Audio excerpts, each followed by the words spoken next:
Welcome to the astrology for the week of Monday, the 23rd of September through to the 29th, which is Sunday. We're going to break this down for you. It is interesting. It is good, actually. Happy surprises, positive news, grand Earth trine forming courtesy of Mercury. But also, we have some stuff going on with Mars that we haven't seen since the mid 1960s, or then again around 1994. And it's back. This is Mars in Cancer, trining Saturn in Pisces. And this is a very important story because it overlaps with several months of action. As Mars is going to retrograde in Pisces, we're going to see Mars trining Saturn 3 times. And this week brings us our very first opening act. In your life, Mars is a god of change and action and decisions and what we need to snip or end or sever in our lives. And he's busy snipping away a lot of stuff in the Cancer part of your sky. And this is the first time he tells you what he might be up to in his snip, snip, snip, cut, cut, cut, and sever, and decide, take action. And when he's talking to Saturn, it's about the courage to take cautious action and to be restrained in one's decisions. But at the same time, there's a huge amount of cooperation between these two planets, more than ever. And I'll explain why. So welcome to my channel. If you're new, my name is Lori Lothian, and today we are covering your sign, sun, moon, and rising. Don't forget, if you're new here, like, subscribe, and hit the notification bell. And I'm not promoting much except that I have my pre-sale prices up for Skyreader for my 2025 all signs videos, 2 hours each, a PDF guidebook. You can buy your sign by yourself, or you can buy the bundle for Sun, Moon, and Rising. Check the description box below to learn more about that pre-sale price. It's now available during the month of September into the month of October until the 31st. Now, holy man. I like synodic cycles, guys. I'm one of those astrologers and Western tropical, by the way, who looks at the universe through the lens of the synodic cycles of planets. And so today, when we talk about Mars moving through Cancer, we're talking about Mars in a place where he happens to be connected to Saturn from a conjunction that happened to Saturn already on April the 10th, 2024. So what happened on April the 10th for the world and for each of us individually and collectively, yada, yada, it's flowing into it's a trine. It's an opening energy. It's an opening act where something's trying to bud or something's trying to show up for us all. Now, this synodic cycle where Mars co-joins with Saturn in the sign of Pisces is a cycle that requires Saturn to enter into Pisces, which happens every 29 and a half years. So it's very rare. And so I looked at the dates where the synodic cycle began, like where Saturn co-joined with Mars and they began their dance together. And one was in 1966. And another one was in 1996, okay, and 1994 because of a retrogradation. So 1966, 1994, and 1996, Saturn co-joins with Mars is related to how we experience this very same sky. So I'm going to talk about those times before and what happened in the world so we can compare notes because it does overlap with elections this year. And Cancer is where the sun of the United States of America sits in the sky. And so that means the leadership of America. And so we all see that that could have implications for this particular election year. Also, we'll be talking a bit about Israel and the Gaza situation just briefly, because it also is angular or square to the ascendant-descendant axis of the nation of Israel, and is happening in the 10th house of Israel's leadership, where Mars is traveling. And a gentle reminder, Mars is in a very prolonged stay in Cancer, September the 4th through to November the 4th. Then he takes a dip into Leo and then retrogrades back. And from January 6th next year to April 18th, he's back in Cancer. Clearly, if you're listening today and you are a Cancer sun, career and purpose, moon, home, body, safety, mood, mind, your mind, how you feel about life, or a rising sign, it's a frigging big deal to have Mars traveling for so long in the sign of Cancer, let alone a very rare event of trining your Saturn in the sign of Pisces. And of course, if you're angular to this, if you're one of the cardinal signs, you are a Libra. You are a Cancer. You are an Aries, right? You are a Capricorn. These are the cardinal signs of the zodiac. And you guys are really feeling this Mars trine this week, but also this idea of Mars spending a dog's age, a soldier's age in the Cancer water, swimming in a sign of his fall. He is not in good shape here, but he still tries to do his warrior best. So we'll talk about that as well. Now, I'm going to show you a picture. And just before I do, I'm going to give you a warning. Take a screenshot. Get ready to screenshot your phone or your device, because this is going to be a great tool for you to have at your disposal. And the reason it's a great tool is because you can remind yourself that what happens this week on this trine, which is pretty active around the 29th, which is Sunday. Okay, so Saturday, you're starting to feel the Mars trine Saturn. Honestly, I mean, as early as Tuesday, Wednesday this week through to next Tuesday. All right. It's kind of really exact on Sunday, Monday, but it's building and it's effervescing outward at the end. And I always see Mars these days giving it his all as he approaches a conjunction or a trine. He's trying to show us something, in advance, usually not after he leaves the actual partile is this time trine to Saturn. But I'm going to give you a picture to take a screenshot of, okay? And I want you to keep this data for your own use. Before I do that, say one thing. YouTube's back to its shenanigans and it's dumping subscribers right now. Started yesterday. I'm recording this on Sunday, September 22nd, just the day before you get this live. If you don't mind checking if you're still subscribed, I would appreciate it. They did this in June. They did this last December. I think they did it in March. They may have a quarterly approach. I don't know, but it's really annoying. I'm just watching, like yesterday, I'm like, I see like 25. I see myself lose 25 subscribers within a minute. Boom, just goes down like that. And another hour later, another 25 subscribers goes down just like that. So what can you do? They tell me they're dumping the bots, right? But if you're not a bot, and most times you're not, because last time they did this, the bots were you guys, check that you're still subscribed. This whole week, they're probably going to be dumping people off my channel. So that aside, let me show you the picture. I'm trying not to, every time it happens, I get like, I'm an Aries, I get defensive. My sun, moon is in Mercury, and I want to fight back and rail against the system and not go gently into that good dumping of my subscribers. But I'm just going to chill. This is it.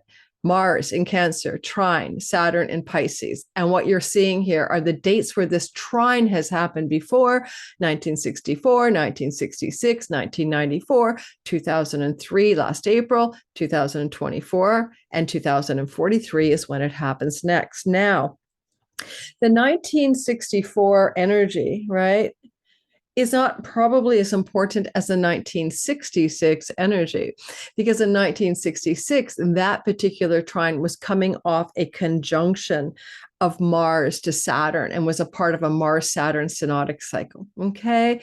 Now, one of the things I want to note here is you look at the bottom of this, like the whole delineation, I gave you the degrees that it's happening at.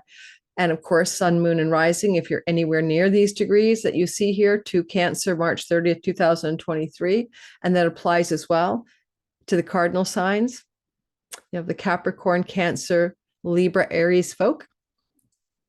You felt this energetic of this trine last March 30th, 2023. I mean, obviously, it would have impacted you. But I have to mention that it wasn't until April 10th of 2024 that Mars joined with Saturn in a conjunction, making the flavor significantly different than what happened in March of 2023, because this is coming into a very beautiful cycle of connection that will, or an interesting Mars, the warrior, Saturn, the restrictor, the constrainer, and the shadow side of Mars and Saturn, is a part of that for the world. When Mars, Saturn co-join together anytime, we see the darker, harder Mars, Saturn ideas, in the world. Mars, Saturn together can be very much about aggression and rage and anger and bitterness.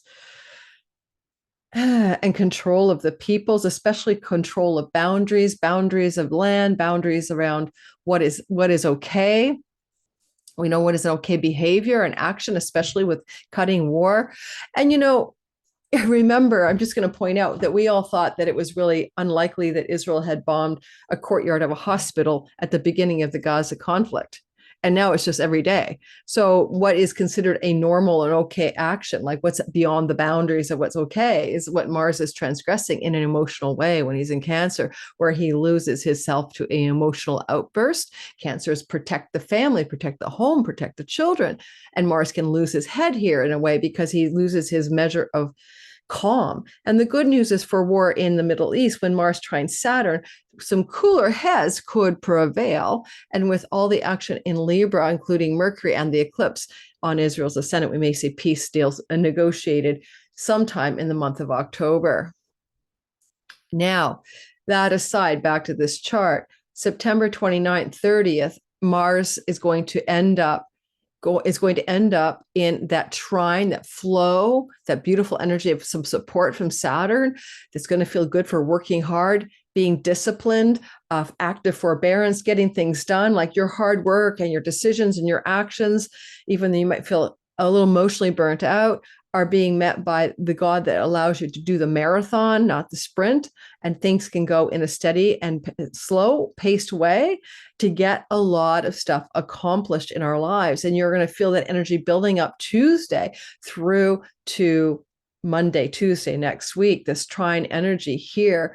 And I'll note that, as you can see in the graph or the picture, Saturn is retrograde. So it also means you might be working on things that you've been working on really hard effort in the Cancer and Pisces part of your chart that are involving projects from your past. I'll use me as an example. Sky Reader, my course is starting up on the 28th of the month. And if you haven't signed up, in the description box below, 28th of September, Saturday, Saturn's Day, you can still get in. There are still a few spots left. The early bird discount price has expired as of midnight Monday, the day this video is released. Otherwise, you can still get in without the discount. Now, the point is, I'm using me as an example. I'm using me as an example about my Cancer house, right? And my Pisces house, and where it's about my money.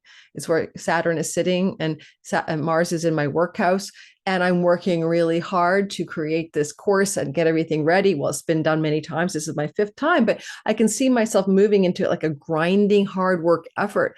But let's face it, Mars in water is in his fall, and it can lead to burn out. In my chart as an Aquarius, health problems. I'm trying not to get sick before I have to go to work and teach a class, because that energy is really intense. So how are you September? It's exact on the 29th. How are you on the Tuesday even? How are you doing it here on the 24th of the month of this week ahead, this Tuesday through to next Tuesday, going to be really allowing yourself to work hard, but get a lot done in a measured and steady and well-paced way. What else is happening is that, and maybe with projects or situations or things you've been doing from the past, and because Saturn retrogrades into this flow, it means that Saturn's moving toward Mars as Mars moves towards Saturn from our visual point on Earth. And there's a sense of the two wanting to meet in the middle or to find a way to work together. And then we can see that in February on the 9th, at 18 degrees of Cancer, considered a malefic degree in degree theory, take it as you will. At 18 degrees of Cancer, Mars will be now retrograding into this triangle trine yet again. So something going on then in February may connect a dot to what's going on here in this week ahead. And then finally, April the 5th, a direct motion Saturn, by the way, and a direct motion Mars are doing one last dance, 24 Cancer for Mars going direct, 24 degrees of Pisces for Saturn going direct. So I hope you got the screenshot through all my blather. We don't get this energy again until 2043. Now, what about the world? Let's take a look at the sky together. We'll do a little bit of world astrology, also called mundane. Then we'll go into your sign. All right. So we will cover you. A lot of people like the world stuff, so that's up front. But then the timestamps are pinned to the comments, and in my description box, the chapters. So just click the title of this video, and you can navigate to topics and subjects that interest you within the context of this video. I'm trying to keep this video a little shorter than usual, but it probably, if you're starting out in the premiere, it'll probably be at least an hour and 15 minutes. So let's go ahead and look at the world story. One thing I'm going to add to today's video are the asteroids of Requiem, Memoria, Grieve, and Libetith, I have to say it right, all connected to funerals, all connected to death. Memoria, Requiem, a big memorial, a big funeral service, and remembering somebody, the asteroid grief for grief. And then also this other one, Libetith, I'll have to spell it for you, which is also connected to funerals. 4 asteroids, minor asteroids, are activated this week. And it does indicate to me, with Sun South Node conjunction happening as well early next week, we may be looking at a time early next week where we're going to see something to do with, late this week or early this week, the loss or death of somebody who's a public figure that would, be a big thing, right? Like we're going to have a funeral, we're going to have a ceremony. I know that Jimmy Carter, by the way, is pretty old these days, and I think he's 100, and that would be like a beloved leader passing. So we shall see former leader of the United States, former president of the United States. This is the sky, and I'm going to grab my Sabian symbols just because I should have already. And when Mars is at 14 degrees of the sign of Cancer on September 29th, which is Sunday in Vancouver, Canada. But it could be close, like it depends on where you live. In Europe, it's already in the early mornings on Monday, and this is building up all week. Well, we have to talk about it. Like, I'm going to bring it up. But one more thing, just reminding you, I'll do this for your all signs. We do have a nice little Earth trine forming with Mercury coming into a grand trine by Tuesday, Wednesday, and Thursday. Mercury moving along in the sign of Libra. In the sign late in the sign of Virgo. So let's go like Monday, Tuesday, Mercury in the very late part, Monday, Tuesday, Wednesday, the very late part of Virgo will flow to Uranus and flow to Pluto, recapturing last week's solar version of the same thing. And so that's a very sweet piece of the sky. I'll briefly address it for your own sign, but we also have Venus ingressing into Scorpio. And on Sunday, just before this video, happens on Monday, we also have Mercury moving into Libra on Thursday. I have whole videos that come up for these things, and so I will not cover that here. Planetary ingresses, although I am behind on the one for Scorpio Venus, but it'll be coming out. So in the meantime, let's talk about the Sabian symbol and let's talk about the asteroids. The Sabian symbol's coming for 14 degrees of Cancer, round up to 15 for Sabians, but let's look at the asteroids first, right? If you don't mind, I will give you a circling of them. This little baby down here with Mars, I'm trying to, won't let me do it that way. Down here by Mars is right beside him is the asteroid Libitina. It's about funerals. End of story. Libitina. It's a funeral asteroid, but also Dionysius, ecstatic revelry, debauchery, orgies, divine intoxication, escapism, losing one's mind to an altered state of consciousness.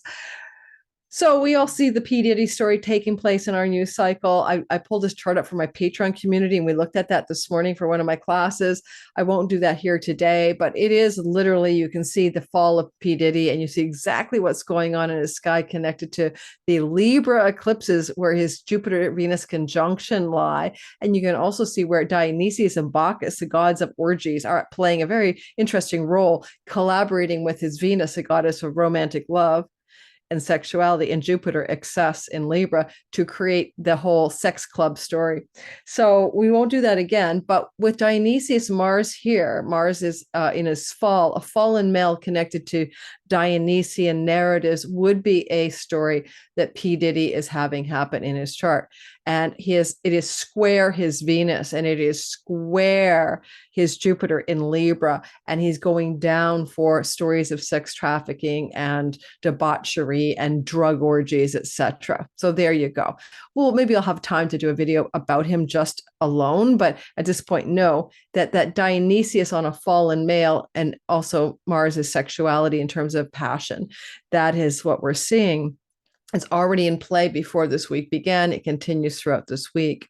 The other thing to note is that you can see that this is the funeral, and this is Mars, cut and sever, fallen masculine. It's likely a man who's going to be passing away under this energy as well. This is the moon coming up this week as she moves through the sign of Virgo. We got it set for the later on next weekend, right? So this is next on the weekend, Saturday, Sunday, Monday. Moon is traveling through Virgo on the asteroid Grieve. And the moon will connect with Grieve on September the 29th. So again, who's leaving, who's passing? We may have news of that on Saturday, Sunday, or Monday. And if we don't, I'd be shocked. And this little asteroid here is Memoria. It looks like a moon. That's a memorial service to remember somebody, to in memorandum of, memory of someone, Memoria. And then what else is going on here? Well, that's all you need, right? I mean, that's a pretty big deal. But I wanted to put Requiem in here and I forgot to. So let me do that. Because also Requiem, which is a big funeral service kind of vibe, is also playing a role. So let's add Requiem. So I'll be right over in my preferences adding it. I thought I did. I've never seen so many funeral asteroids active at one time. And if someone of great note and power, Sun South Node, Libra coming up this week ahead, like closer to early next week, if some world leader isn't passing or some very well-known person isn't passing, I will be absolutely surprised. I mean, I don't know how to parse it anyway. Jupiter, which means king or leader, is going to be on the asteroid Requiem. So I'm going to say it again one more time. I'm going to say it like this. All right. With Jupiter on Requiem, Mars on the asteroid for funerals, Libitina, with the moon on the asteroid Grieve and Memoria for memorial. There is absolutely no way I can imagine there isn't some passing away of some world figure, and there's some kind of requiem, memorial, funeral thing going on or being planned or being announced because of a death of a leader. So this isn't so much about the death that's happening as we move towards Saturday, Sunday, Monday, Tuesday, as much as it's about the funeral story. So we may see the passing of someone even sooner, just as a possibility. Now, life is full of life, right? And it's also full of death, and world leaders do pass. When I look at Joe Biden's chart, just so you know, right? Just so you know, Joe Biden has a Scorpio sun, 27 or so degrees, and a Sag rising. His Scorpio sun is where the Venus is traveling in a sign of her detriment. And in Joe Biden's chart, Venus traveling through Scorpio, where she's in detriment, doesn't mean he's passing away by any means. So, but I am worried about him in the long run based on other factors in his chart that I won't go into right now, that he may pass before the election and Kamala will have to take the seat of power before she's actually elected. That is a very strong possibility. But as a Sagittarius rising, if you were just to consider that, Mars is in the 8th house of death. So for a Sag rising, this is the 7th house, and Mars is in the house of death. Now, Joe Biden's house of death has a Mars transit every 2 years, and he does not pass away. But now we have the asteroid Grieve, and now we have a square to a sun going into the South Node. And so it could be a loss of power. It could be a loss of life. It could be so many different things. As a Sagittarius rising, right, if we put the rising sign in place, Scorpio is a house of hospitals. And it may end up that Joe Biden is hospitalized in this week ahead, for another example. What about Donald Trump? Everyone wants to know about Trump. Well, Donald Trump is a Leo rising. That means his ascendant is right here. And this is happening in his house of hospitals. Mars is traveling there for a long time, all the way through to next April, just like it's also traveling through Joe's house of death till next April, minus a dip out for 2 months in Leo. So there's a lot of peril for both of them regarding themes of death and themes of hospitals, because Joe is the leader of the United States. He's still in power. The sun in the United States, Sibley chart, is at around 13 degrees of the sign of Cancer. And it is in the part of the chart for Joe Biden that represents his house of hospitals. So again, a leader of America, Joe Biden is that, and it's going through his house of hospitals, could indicate he will be hospitalized for some reason. I'm not even looking at Jimmy Carter. If it's only Jimmy Carter passing this week at 100 years old, then it's going to be a very sweet and very big memorial service. And then when it comes to Israel, finally, Israel is, okay, well, Nettanyahou in particular is a Sagittarius rising. And so this is going to impact him just like it does Joe Biden. So it's very similar energy for both of them. And so it becomes Netanyahu's house of death, right? And of course, Venus traveling in the house of Netanyahu's hospital. So Netanyahu, Biden are, not doing so well. And did I finish Donald Trump at risk as well? No, these are people at risk. Now, Mars, I hate to say it, Mars is the god of assassinations, okay? As well as war, as well as conflict, as well as injury and accidents, and often connected to heart issues as well. And then with Mars squaring the sun in a whole sign square, the solar energy represents the heart, and so someone could pass from a heart issue as well, or be ill and hospitalized this week. But with the grieve and funeral and requiem, I'm pretty sure that's really somebody passing away. What do you guys think? Why don't you let me know in the comments how you feel about all this in the sky at this time? Let's take a look at the Sabian symbol for Mars. Mars is sitting here. Bless Mars's warrior soul. I already made a comment that M.A.G.A, Make America Great Again, Healthy Again, Rich Again, Successful Again. But M.A.G.A movement is a nationalistic movement. And nationalistic fervor is Mars in the sign of Cancer for home and homeland. I think some of you know that patriotism is not nationalism. Patriotism is how you cobble together different ethnic groups and immigrants and try to get them to all follow Uncle Sam and go to war. That's a whole different beast, and it's never proven to last. It usually fractures. Highly homogenous societies, such as Japan, they're all like one language, one religion, more or less, okay? One homeland, myth of common descent. This is like the way people gel together. And M.A.G.A is trying to make a movement that is more nationalistic, right? In which people can rally under the so-called flag and have a common agreement of what a better America looks like. And so when Mars is in the sign of Cancer, he's very much activating that kind of sympathetic energy globally for nationalistic sentiments to rise up already, rather than pluralistic or patriotic. I'm now looking in my little Sabian symbol book for 14 degrees of Cancer, but then I'm rounding it up to 15 degrees of Cancer. And the reason I do that in Sabian, you round up. So 15 Cancer, when Mars is going to come into this trine to Saturn, is a group of people who have overeaten and enjoyed it. And the key word is satiety.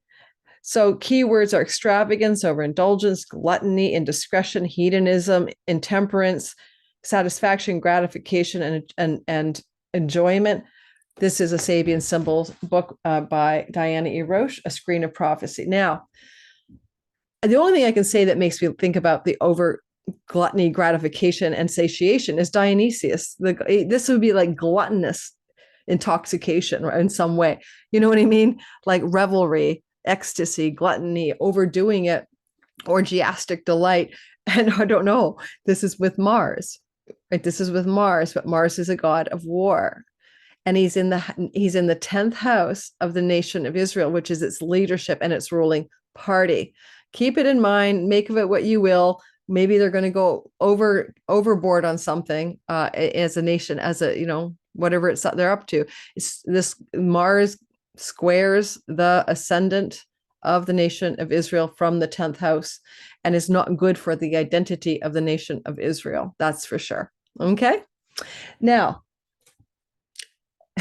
and don't tell me I'm a Zionist. Someone actually told me I'm a Zionist in my comments. I get slammed the other way for not being sympathetic to Israel. I don't like what's going on there. I do not like the letter G followed by something, something side. And I'm seeing a G something, something side, or an E cleansing happening. So believe me, I'm not pro what's going on. That's for sure. So let's get moving. Anything else to say about the sky before we do your sign? Remember that when we see Venus move into detriment, well, Mars is also in a sign of detriment. We have a very weak sky in the world. We have even Jupiter is in a sign of detriment. Jupiter is exiled from his kingdom of Sag. Venus is exiled from her kingdom of Taurus, and she will be opposing Uranus in her journey. When I get the All Signs video done, I'll be talking about the reactivation of the Mars-Uranus conjunction from July 15th by Venus. But we'll get that video done in due time. It'll be a little late. I've been very busy. But also, Mars is in detriment, Venus is in detriment, and Jupiter's in detriment. We do not have a strong sky. We have a very weak sky, and we have an eclipse coming up October 2nd, 3rd, depends on your time zone, in the sign of Libra to add more intensity to what's going on during a very difficult election season in the United States and war season in Ukraine, Russia, of course, and Middle East stories as well. So I will be addressing those in the eclipse video. If you haven't subscribed and liked my channel yet, please do. I'll be putting out a video about the eclipse. I think it may be coming out Thursday to talk about the October 2nd eclipse and what it might mean for everybody and your sign. Last thing is Nessus has been tracking with Saturn. He's a god of revenge. The asteroid is connected to a story of revenge. And this revenge energy of Nessus and Saturn with Neptune, the sea god, tempestuous, storms. This is still playing out in the sky. It's Nessus and Saturn are tracking with each other. And Gong Gong, the sea serpent, is here too. It's possible with that eclipse that we just had on the lunar eclipse of the 17th, 18th. We're still waiting for the tsunami, the hurricane, the tidal wave. We've already seen the floodings in various countries to continue on. But when I think about revenge in particular as a story, and I wonder, where can revenge come from and go toward? Who gets revenged on, right? Where is this vengeance is mine, saith the Lord, so to speak? It can be maybe Iran and its proxies, for instance, finally wanting to get back for the assassination. And I didn't mention this, but back in 1996, when the Mars conjunction happened, in 1996, Israel was up to some interesting developments by blockading in and making a wall around Gaza in 1996 to, police the Gaza border. So there was a big, and they even closed down any access in and out of Gaza for several days during their election in 1996. So the way that Israel has used this energy of the Mars conjunction to Saturn in the watery sign of Pisces is to create a border in a coastal region of its country between itself and the occupied territory of Gaza. And in the nation of Israel's chart, first house, right? Seventh house. This is also a part of the sky that represents for Israel the sixth house of very hardship energies. The energies there are the house of bad fortune, but it can also indicate hardship in the economy and the labor markets right now in Israel, with this Saturn transit being activated by Mars, and protests and riots, Mars, against the labor shortages, the economic downturn, and the situation in the country by protesting people. And with 10th house protesters are right up there against the White House, whatever the building is that Israel has as its main building. And when I looked at 1996, I saw the Gaza stuff. I saw Bill Clinton was also reelected to his second term. So 1996 overlaps with a party in power, Democratic retaining power. It could have a similar overlap, of course, but then the scandals followed Bill Clinton, right, with Monica Lewinsky in that term. So that was also a Mars conjunct Saturn narrative. I don't know if I looked at 1996.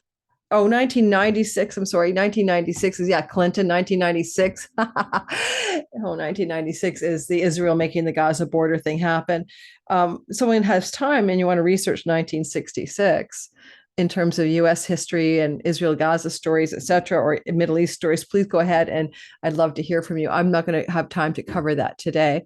So remember, this is a three-part story with the Mars story. Mars is going to go back and do this two other times, September 30th or 29th, 30th. He's going to trine Saturn, February 9th, 2025 from retrogradation, and April 5th, 2025. It's not a one-shot deal. It's an ongoing story. Let's look at your sign. It had the opening act. I call it the opening act of Mars Saturn.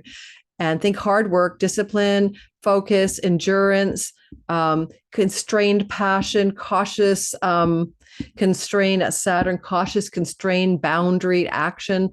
It's not like the pedal, it's not like the gas pedal and the brake. Okay. That energy, gas pedal, brake, is a square, but it is an energy where you just don't get that feeling that you can bust out. You have to move cautiously forward in the Cancer part of your sky, as Saturn tells Mars, keep it steady, be cautious, go tread carefully, right? It's a little bit like risk aversion, right? You want to take a risk with that Mars, maybe, especially if he loses his emotional head. You can't take a risk. You can't take a risk because Saturn's got a leash on Mars, is what I'm saying. Okay. Now let's get rolling and talk about Aries, sun, moon, and rising sign. If you are in Aries, of course, you're going through an incredibly intense period of time. And this week ahead is no different, because we have the energy of an eclipse coming up early next week, and you're building up to that portal. You feel it already in the seventh house of primary, long-term committed love, business, relationships, and how you relate to your audience and marketplace. For me, as an Aries sun, which is about my career, it's because I'm no longer doing readings this fall. I chose not to reopen my readings calendar to keep myself healthy, physically and mentally and emotionally. I'm too busy to do them. But if you look at this energy building up this week, you're feeling the pending eclipse. Okay. You feel the energy of that solar eclipse. It's coming your way at 10 degrees of Libra, and it may impact your long-term committed love stories. In the meantime, as this brooding energy is building, Aries, you see Mars in the fourth house coming up Tuesday through to next Tuesday, trining Saturn. Now, I might briefly remind you, good news comes that surprises you from other people because of Uranus and, Mercury, not other people. Mercury will be on Tuesday through Thursday kind of thing. Mercury will be Tuesday through Wednesday, to make it simple. Tuesday through Wednesday, Tuesday, Wednesday, Thursday-ish. Mercury could open up some unexpected surprises to do with work matters, pets, rental agreements, and tenancies, but you're not minding it because it's connected to Uranus in the house of earnings on the Algol wealth star. Some surprises do with career, money, and work pop your way. Okay, yeah, you pop your way, maybe Tuesday, Wednesday into Thursday. But then you're going to see Mars is suggesting to you that we've got a long story here. Don't forget, September 30th, February 9th, and April 5th kind of vibe, back and again, back again. And what you're trying to figure out here is about your home. Are you going to move? Are you going to change your home, build a new home, travel far, far off from home, exile yourself from home? Mars exiles one to expat status with this. Are you going to be working really hard in and from your home? And is there conflict and arguments and fighting in your home? Mars does all of that, but go watch my Mars in Cancer video for your sign. But it is this week that Mars trines Saturn, and work in and from your home. Actions you take, decisions you make are constrained, conservative, boundaried, but you've got your foot on the gas and a little bit of the brake.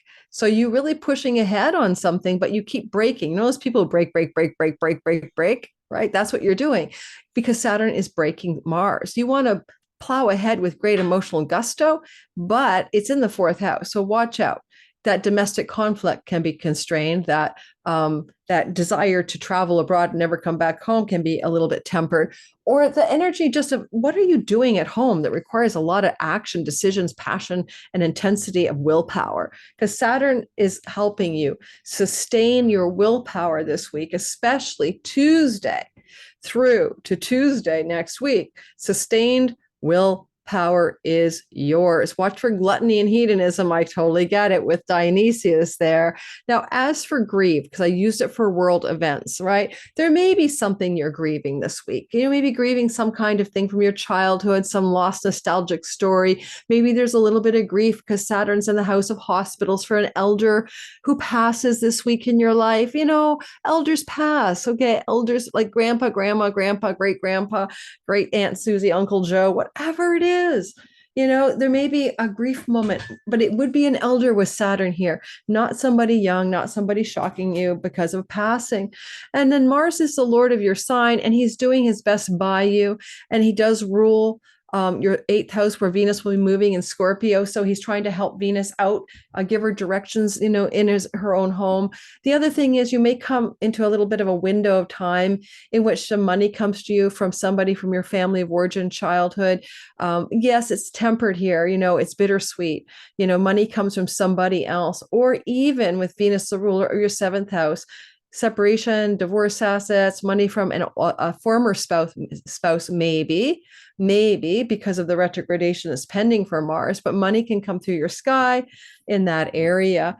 And ultimately, when it comes to this week ahead, there's a lot of attention you can pay to sustained work with emotional groundedness and attention to detail on the weekend. We'll start Friday through to Monday.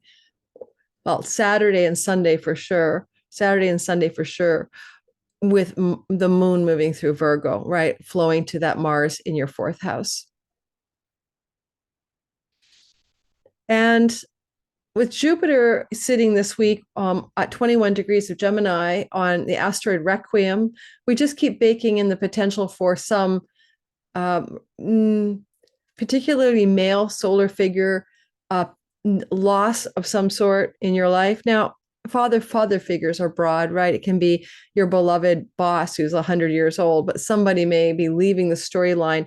And we can't ignore the fact there's so much requiem, grief, memorial, that we might see the loss of someone in your life this week ahead. And with Saturn in the house of hospitals, yeah, and Venus in the house of death, I see that as a very strong possibility. Next week, we're having a grand trine formed by Venus and Mars and Saturn. We'll be talking about that next Monday. Now let's go ahead to the next sign.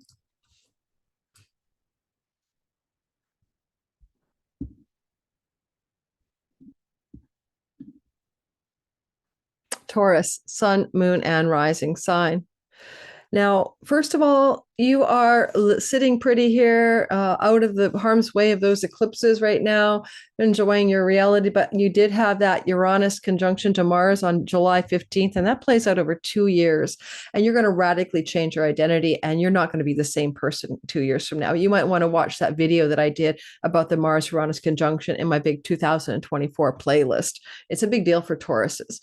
And in your sky, that's about the backdrop story of what's going on.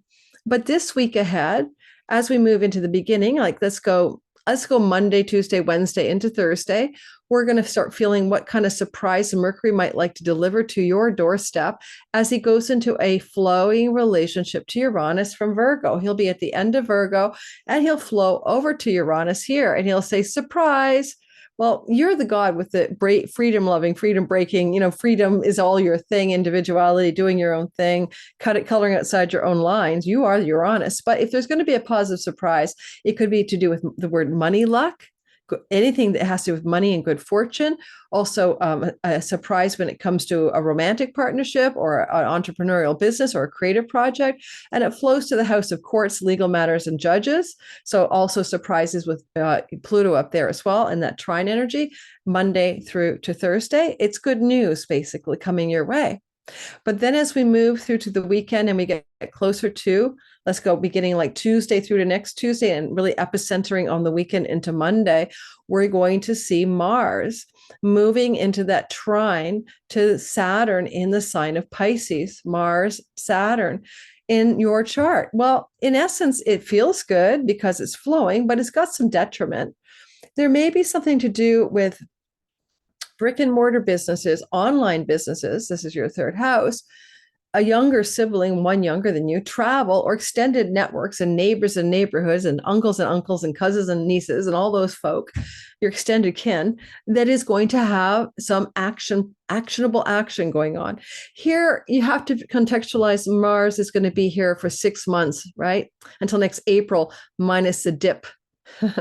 November, December into Leo. And so a lot of what's happening here has to do with how you're going to make something happen in 3 parts story time, now February 9th and April 5th. And it's so it can't just make it this time, but the first wave of it is now.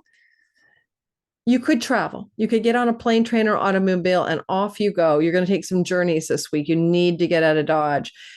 You may be traveling or connecting to travel opportunities with a sibling, younger and elder, or with somebody connected to friendship circles and groups of belonging. That's where Saturn is sitting up here in your 11th house, and Mars is down here, obviously. We could say that you might also be very ambitious and focused and perseverant and directed and forbearant and getting something that needs to be acted upon and done in your third house. Like get it done already. And with the moon as the lord of where Mars is sitting in the sign of Virgo, the getting it done is connected to creativity, artistic projects, your children, maybe moving a child in and out of a place, your romantic life, and also maybe to some degree this weekend and bakes in something connected to your entrepreneurial businesses. With the energy of all of the Requiem and Memoria and all of this energy. Oh, by the way, be careful for Dionysius debauchery in the third house.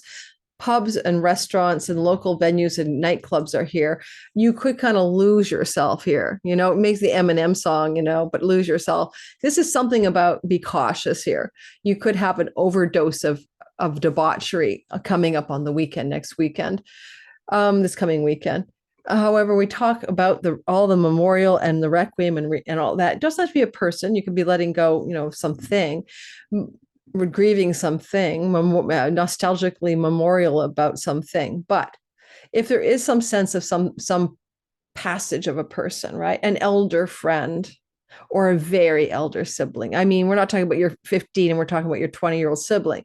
Saturn represents the sage, the crone, the old man, the old woman. He's in the house of friends, right?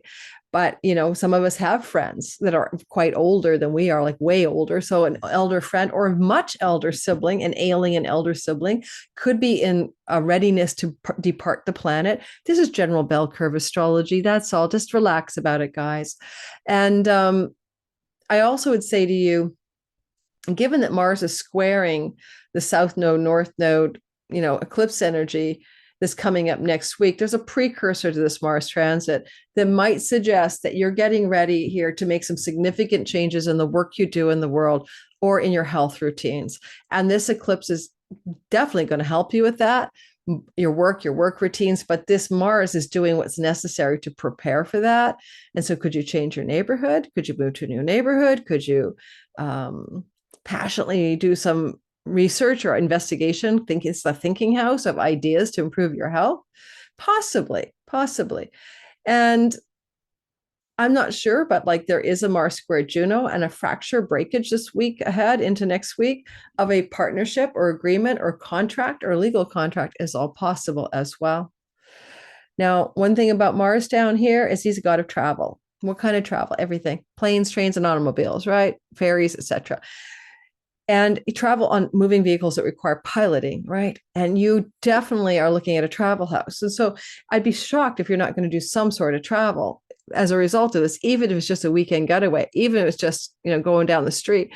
Mars here for so long may put some of you in commuting mode. You might be going, oh my God, I'm commuting so much for some reason. And you'll have to persevere and not give up and just drill into it, with the marathoner mindset. A quick note about the idea here that we have the Requiem here. And Requiem with Jupiter, and that's going to connect to that eclipse in a flowing way that's coming up next week. But where is there something to do perhaps with having to, put to bed or put to rest something in your money house? Some of you are changing something to do with your money and your earnings and your resources, metaphorically, and certainly with an eclipse in the sixth house. Houses 2 and 6 are about work, right? Or something you ingest. Put to bed something you ingest. Put it out for funeral, especially addictions and self-undoing. Some of you are really tackling that kind of addictions, food, substances, drinks and wine, things that go in your nose that are basically addictive. And with a requiem, there's almost like a ceremonial letting go of it that Jupiter can bring you to come to terms with this end of this week, early into next week.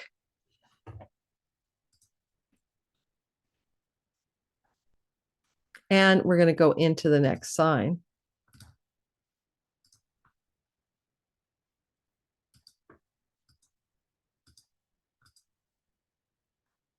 Oh, I'm going by days. Sorry about that, guys. Hours, not days. All right, that's better. And here we go. Gemini, sun, moon, and rising sign. Well, one thing I'd say about this is that you do have this energy going on where you're feeling jolted a little bit because that eclipse that happened in Pisces is the first of several eclipses throughout next year. They're going to activate you. 2 more next year. They're going to activate 2 more next year. Yeah, it's going to activate you to make some significant changes in your career. And you're already feeling the vibe. I have a progressed Gemini sun. I'm feeling the vibe. So it is literally going to make you feel already a little eclipse portal agitated between the lunar eclipse and the Libra solar eclipse. So you've got a vibe going this week where you're feeling a little bit like irritable under your skin, like other shoe going to drop. What's wrong with me? I've had a headache 2 days in a row. I know I'm eye straining on my computer for 8-hour days, but you get the gist. You're just not feeling so okay right now. Most Gemini, sun, career purpose, moon, body, mind, agitation, and of course the rising sign, everything about you. And in the backdrop of that feeling of agitation, You might note that you do have Jupiter here on Requiem. And what are you ready to put away, like a funeral service? Bury it, get rid of it, let it go. It's not you. You're not having a funeral service for you, although you might feel like it sometimes this week. It has something to do with what you want to let go of and bury and release in your career, because it squares that eclipse we just had on the 17th, 18th. The totality of that eclipse it was a partial, but it's a full moon completing, ending, and putting to bed something in your career. Now, that backdrop aside, what about this week? Well, we have a little bit of happy surprises coming from Mercury. Mercury will have been in the last part on Monday, Tuesday, Wednesday, until early Thursday, the last part of Virgo. And as he's there, he's flowing with some happy surprises coming through the algal Uranus thing. Chunky money coming from far offshore shores and lands, right? Like money you take in, borderless income, commercial income. Also, spiritual energy. You may have a spiritual enlightenment moment later this week, or Tuesday through to Thursday, Monday to Thursday, because, moksha, spiritual liberation, pineal gland, Uranus, fourth house, break free of family of origin curses and beliefs, and liberate yourself that way. And then Pluto in the eighth house is, of course, chunky money. And so there's a sense of a lot of potential spiritual awakening, but also financial money gains here that surprise and delight you. Mercury can deliver it through news or information or conversations, and a kind of feel good moment around resources. Now, you had the same thing last week with the sun, and now Mercury's finishing the job, basically. So keep that in mind. When we move into the energy next, well, get this done by 6 o'clock my time. Next energy we're going to talk about is we have the energy here of Mars moving through your second house. You'll feel this as early as this Tuesday, all the way to next Tuesday, flowing to Saturn. And it's pretty exact on the 29th, 30th, depends on your time zone. And honestly, it kind of vibes out here about you're working really hard when it comes to your voice. Yes, I'm almost hoarse as my progressed Gemini sun. You're making money, you're driving and grinding into earnings. You might be spending money if you need to for investing in your livelihood. And you're also with the Mars here. That's a self-starter. And if you have an entrepreneurial mindset or already an entrepreneur, it's really kicking it into gear. And this is going to be true, of course, till next April. But yeah, Mars is in its fall, and you can burn out. You can burn out by being gung-ho and passionate around resources, finances, and earnings connected to the 10th house of career. Saturn is trying to slow him down. He's like, again, breaking. And Saturn tries to tell you this week the way that you're going at it around earnings and money and possessions and resources and career matters. And with Venus over here, work and career, it needs to slow down. Something's got to give. And so you may feel the natural urge to temper your ambition and your will and take a little bit of a slower pace, because I said this in another video. It's the tortoise that wins the race, not the hare. So you're getting a little bit of that tortoise hare energy and career and money and work matters coming at you to slow it down and pace yourself and be more cautious and be more boundaried if necessary, especially around the public eye, coming through the sky Tuesday through to Tuesday with the really most intense energy on Saturday and Sunday. With the Dionysian revelry here and Mars being very emotional, there can be excessive consumption of ecstatic substances that take you out of this world. Interpret as you will. So be careful for that. And certainly a debilitated Venus adds to the story of like, let's go to the rave, let's dance all night, let's drink all day, let's not stop, let's have a martini at breakfast. You might lose yourself a bit here to those kinds of abandoned, wild abandoned pleasures. So be careful for that Tuesday through to Monday. I already feel it, like, where's my martini now, and just that's just my progressed Gemini sun of all things. What else is going on here? Progressions are never as important as your natal sky.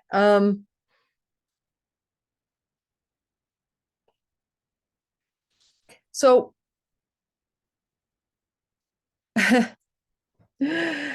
success is the best revenge. A Saturn is going the distance to be at the top of your mountain game in your career and to be an authority or to have wisdom and sagacity. And Nessus, the revenge asteroid, is there, but it made me think of success as the best revenge. But I don't think there's any revenge coming for you. But just remember that you have to watch for vengeful people who may lash out at you in public, okay? In public settings or in the public view this week ahead. Mars is a harsh speech as well. Now, the other thing about it is we all talked in the intro about the requiem and the funerals and the memorabilia. Now, anytime I see this in the midnight hour, fourth house, there's a lot to be said here about grief and memorabilia. It's almost like nostalgia for your childhood or nostalgia for your mother. My sister just sent me a picture of my mom holding me today. It's like this kind of, maybe you need to grieve the loss of a mother. This is a house of the mother. Maybe you need to grieve the loss of some childhood innocence or something that needs to be emotionally dealt up for you. And Tuesday through to next Monday. That's important. It's a more of an interior thing, not outside you, not for real, inside of you.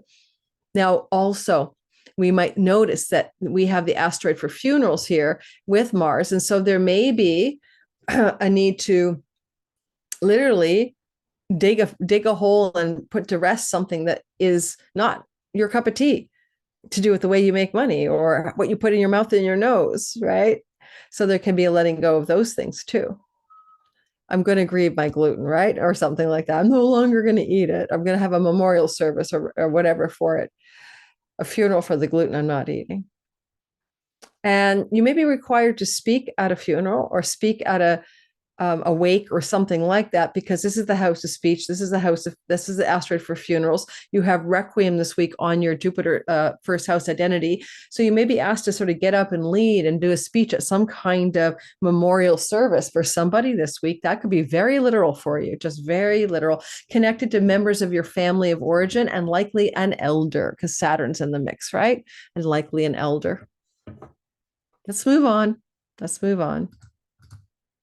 Cancer, sun, moon, and rising. Don't forget, guys, if you live premiere with me Monday morning, like, subscribe, hit that notification bell. Don't forget, you can still get into Sky Reader.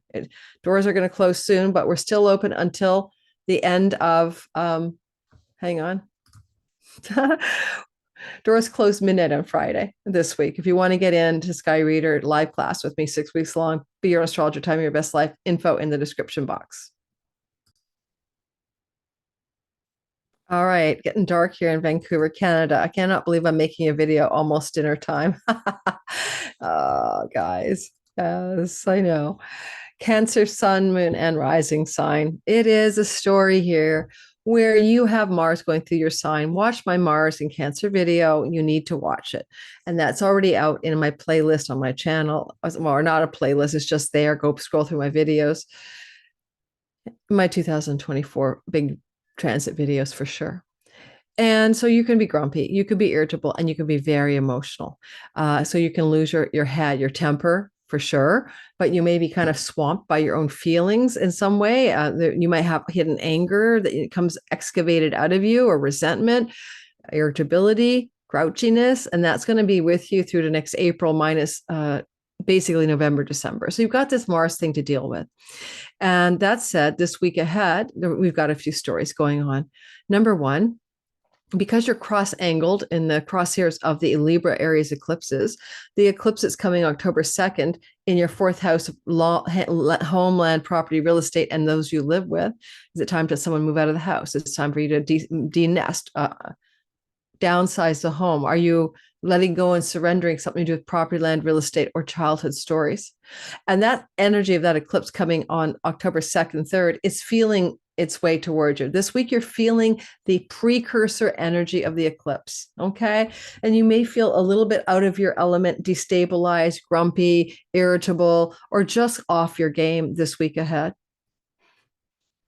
With that said, we have a delightful little Mercury trine Uranus, and who doesn't want a happy news, email, phone call, text message?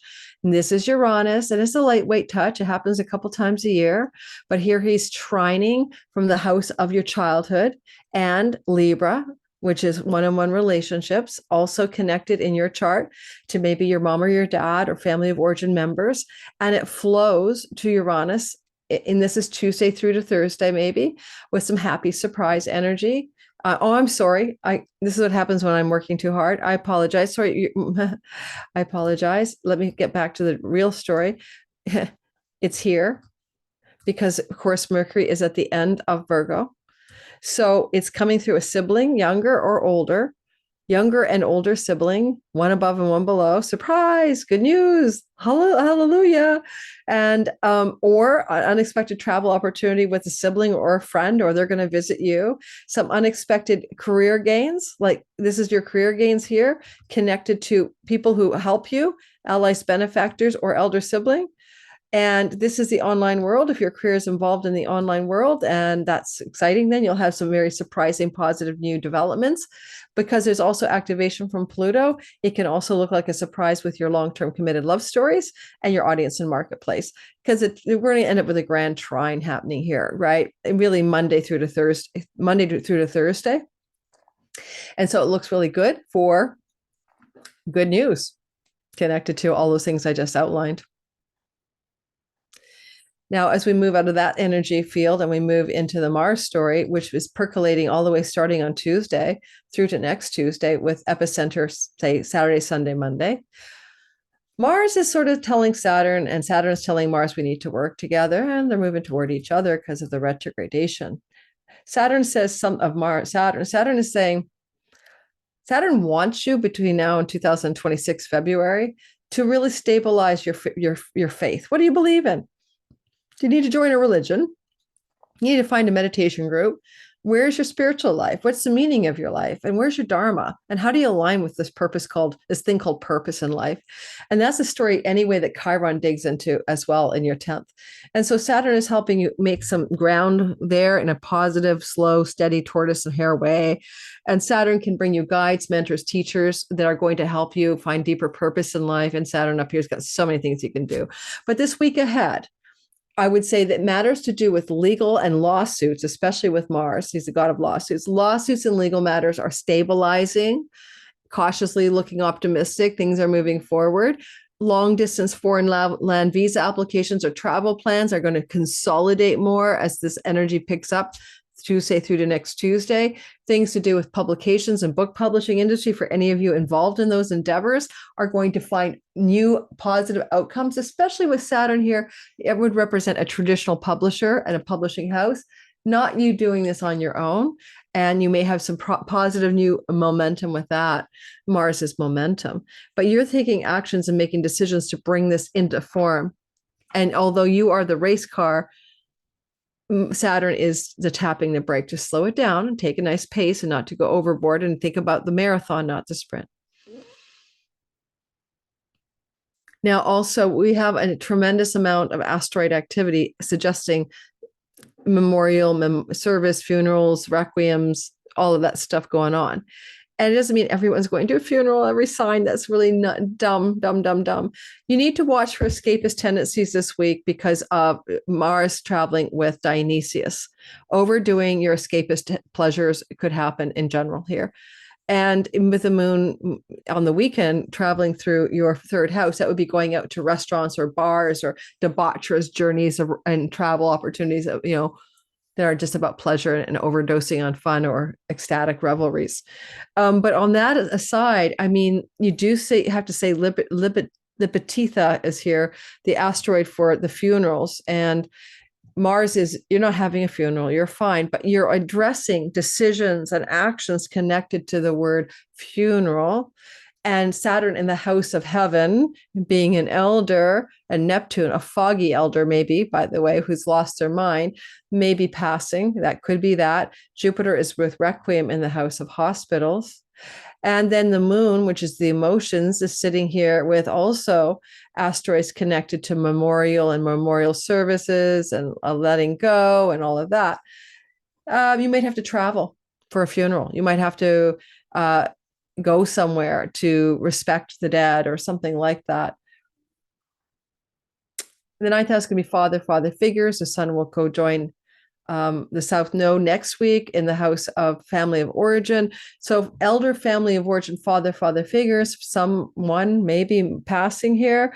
And with Pluto in your 7th house, also, it's possible that a significant other who's quite elderly, like you're listening to this and you're a 70-year-old woman and your partner's 90, I'm just telling you, that's also a tie-in as a possibility. But I'm not making you afraid, right? I mean, the sky's just telling you what is. And if it's not literal, you could be sort of like letting go of or releasing something connected to, needing to almost have a funeral service for your relationships to third house people that you don't want to be in relationship with anymore. It's time to let it go in a soft and gentle way. And that could be women in your neighborhood, people in your neighborhood, a rough relationship with a younger sibling, and you kind of need to almost do a memorial for that and let it go. So you can, because you cut now. You see, you got the sword and the knife and the weapon in your hand, the scalpel, and you are cutting and severing what needs to be cut and ended. Does a relationship with a younger sibling have to be cut? No, but maybe the pattern of that, you and that younger sibling, for example, needs to come to an end, just as an example. This is going to be my least popular video because I'm talking about funerals and everybody's sky. Oh, I just put myself into a stupid situation with my algorithm. Maybe I'll just stop doing it for the rest of the signs. All right. So Leo, sun, moon, and rising sign. Good news is the eclipses in Libra that have been going on, and there's one coming up in October, flow to you. You don't mind them. You're willing to go with the flow, and you're willing to change. What is needed is you to surrender, and you're willing to do it. So keep in mind that this eclipse portal is open, and you're feeling next week's eclipse coming up October 2nd, 3rd, and you might feel a little bit off your game, not up to your own speed. It is a solar eclipse. You're ruled by the sun, right? So you're born as a Leo king, queen to deal with eclipses, and also Cancer, sun, moon, and rising, because the lunar eclipses are your cup of tea. You guys are jet propulsion through life by eclipses. Keep that in mind, both the Leos and the Cancers of the world, brave as you are. In the Thema Mundi world chart, it is a Cancer rising world that we live in, right? And Leo is the second house of the Thema Mundi. You guys are the first two signs of reality in the ancient world axis Thema Mundi chart of the ancient world. So the thing I'd mention here, first off and up front, is that with this energy of Mercury Tuesday through Thursday flowing to Pluto and Uranus, it is a recap of what happened last week. You felt a bit of it. It's your Artha houses, and Mercury at the tail end of your second house and the top of your 10th house, and Pluto in the top of your end of your sixth house. Work, career, and money. Sudden happy surprises. Phone call, text message, emails. All right, end of story. And then you move forward, and we move into the Mars narrative coming up as early as Tuesday to feel the energy through to next Tuesday, more accurately intense in the weekend into Monday. Well, with Mars moving here in a trine relationship to Saturn wants to slow things down. Mars always goes fast as he can in the swimming pool of the swimming pond of Cancer. He's lap swimming at top speed if he could, and he's emotional about it. But Saturn is saying, let's gently break when appropriate. Let's contain this energy and let's make it more steady. Well, it's an interesting placement because this is a house that has to do with money that you don't earn. And Mars is in a house of your own unconscious. Because Saturn's a karmic house and it's flowing to Venus in another like family of origin story. There's an energy here that suggests you might be really working on your own childhood experiences and past life experiences that connect to self-undoing, to connect to how you are sabotaging your own life, whether it's an addiction or it's a bad pattern or a habit of being. And so some of you Leos are getting ready to really squarely shift that energy this week, but the trine makes it easy, and especially as we move towards the weekend. And Saturn here in this chunky money house that has to do with tax rebates and insurance payouts and shared spousal resources and inheritances can indicate inheritance money. It's just obviously it's an inheritance house. And Venus is in the house of legacy wealth. An elder female, perhaps, in your system from your childhood, therefore likely a grand aunt, uncle, or parent or great grandparent, can be maybe looking at Mars in hospitals, being ready to depart the planet at this time. Now, also, watch out for your energy here, when I see this Dionysian revelry in the house of self-undoing, this is exactly the kind of thing where you might go home alone in isolation and drink the entire bottle of X. You know what I mean? So be careful that you don't lose that self-respect and self-composure this weekend coming, especially as you drown yourself in isolation and intoxication. That could happen. So be cautious. And you may also be looking at some changes in your work where you want to, with Uranus's help, kind of put to rest or put to bed or lay the funeral pyre out for something to do with the way you've earned money in the past, because that's the vibe of these sort of funeral-like energies in the house of one's earnings and money. And maybe because some chunky money may be coming to you, I don't know, tax rebate or debt repaid, Pluto in the house of debts, a debt repaid to you, money from inheritance, spousal separation, you might be looking at retiring out of, not forever, but letting go to bed or to rest in peace, some area of with the way you've made money, to begin a new direction in career and money making. And certainly Pluto, trine Uranus, trine Mercury in the beginning of the week have the same kind of story for a lot of you. Okay.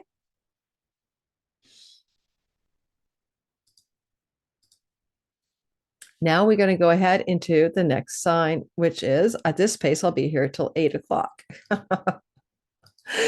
Virgo, sun, moon, and rising sign. Well, the algorithm rewards the longer videos, guys, especially in the all signs portion. But I mean, I can only do so much. So here we have it. The beginning of the week opens up with that Mercury at the end of Virgo, trining Uranus, trining Pluto. We saw some of that last week. Now Mercury's bringing you the news, the information you need. Sudden exciting surprises, a little bit of new information, some kind of random info coming around academics, universities, book publishing, foreign lands, foreign shores, father figures, or things to do with religious, spiritual community. That's the surprise element. Mercury is you. You have knowledge, information, or insight coming to you in an aha. And it also connects to judges, courts, and legal matters, if that's pertinent for you. And it connects to matters to do with sexuality, romance, children, fertility, and also grandchildren because of this. So, oh my God, Virgo, you're going to be a grandparent. Oh my God, Virgo, you or your partner are pregnant. Oh my God, Virgo, you're looking at some money luck. This is money luck. This is like the lottery and stuff. This is speculative money gains through competition and games of chance, gambling. You may win some money, and institutions are governments up here. Okay, and the government's going to give you a payout, Virgo. Sudden opportunities for travel romantically, far away foreign shores with a romantic partner. That's another example. That's Tuesday through to, it's Monday really through to Thursday. And then we move into next week as well. We go like this Tuesday to next Tuesday. And that's that Mars energy we started the story with. Mars is definitely working here for a long time, cutting away some friends and allies and benefactors. I mean, you're going to change your career direction, maybe the way you make money, or you're going to passionately work to make more, but you're going to lose a few friends, likely separation geographically because it flows to you. Some friends move away or you move away from them. This is an indication between now and next April, more or less, of you want to, some distance from friends, or they're distancing from you.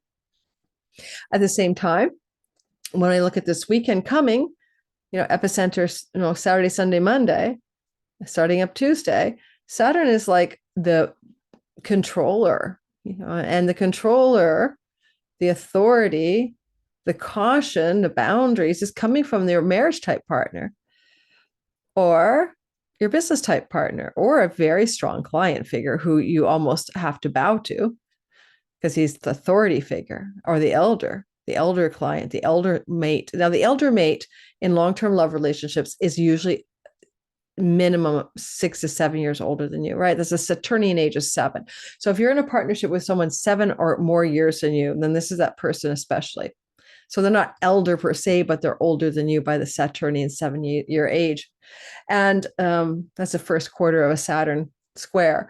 And Saturn here is your partner putting some brakes on the earnings you make. Saturn might say, slow down, you're working too hard. Saturn might also have a desire for you to lean your friendship circles out for some reason, controlling your social groups, social events, and social alliances. Or Saturn may temper the way you act with an elder sibling, and your mate might ask you to chill out a bit And take it slower with that elder sibling, one older than you. These are people of the 11th house. You know, we find good spirit here. We find karmic rewards here. And you're going to mine something here. I mean, under the water, you're going to dig up some really good karmic rewards between now and next April. But there is a measure of moderation needed. And if you're in a business or a career path that you have to serve clients, you may be also feeling like you need to temper your attention to them. I mean, you're lucky, right? Jupiter's in your 10th house. This week ahead with Requiem up here, there may be some kind of literal office funeral. It sounds kind of crazy, but where somebody in the greater office is passed and there's a little memorial service for that person. That's like exactly what that could look like for some of you Virgos. Someone in your colleague, co-worker space, passes, and maybe there's a ceremony or whatever.